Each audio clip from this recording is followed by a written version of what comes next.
धर्मनगरी उज्जैन में त्रिशूल शिवगन वाहिनी द्वारा निकाली गई उद्गम से संगम संपूर्ण शिप्रा प्रदक्षिणा यात्रा का समापन रामघाट पर एक दिया शिप्रा के नाम अभियान के तहत 5100 दीप जलाकर किया गया।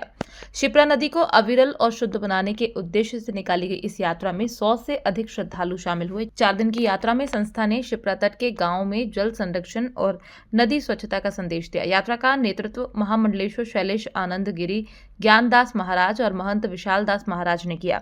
संस्था के संस्थापक आदित्य नगर ने बताया कि हर पड़ाव पर 10 फीट के त्रिशूल लगाए गए हैं जो नदी संरक्षण का प्रतीक है। शिप्रा को शुद्ध बनाने के लिए जल संवर्धन, पहाड़ियों की ट्रीटमेंट और वाटरशेड प्रोजेक्ट जैसे सुझावों पर जल्द काम शुरू किया जाएगा।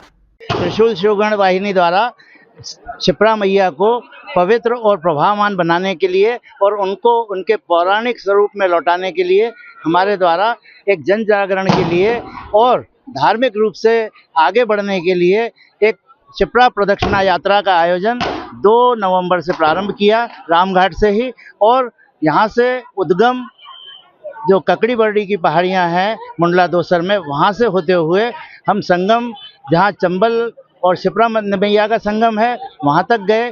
बीच में गंभीर और शिप्रा मैया के संगम पर मेलनाथ में गए और इस प्रकार वापस हम आज एक दिया शिप्रा के नाम यहाँ रामघाट पर शाम को 5 बजे हमने प्रारंभ किया है, जिसमें शहर के हजारों श्रद्धालु सम्मिलित हुए हैं। और हमें ये उम्मीद है कि लोगों में शिप्रा नदी के प्रति स्नेह बढ़ेगा और वो उन्हें अपना मानेंगे और उसके लिए उनमें जो लोग गंदगी मिला रहे हैं उसको मिलने से रोकेंगे। साथ ही शिप्रा को प्रभावमान करने के लिए जल संरचनाएं बनाएंगे। इसके संबंध में हमारे यहाँ पे जब हम प्रदक्षिणा यात्रा में गए थे तो वहाँ सनातन पंचायतों का आयोजन किया, जिसमें संत समाज के महामंडलेश्वर श्री शैलेशानंद गिरी, महामंडलेश्वर श्री ज्ञानदास जी महाराज, श्री महंत विशाल दास जी महाराज और अन्य कई संत उपस्थित रहे। शीलेश्वरी देवी जी उपस्थित रही, महिला संत हैं।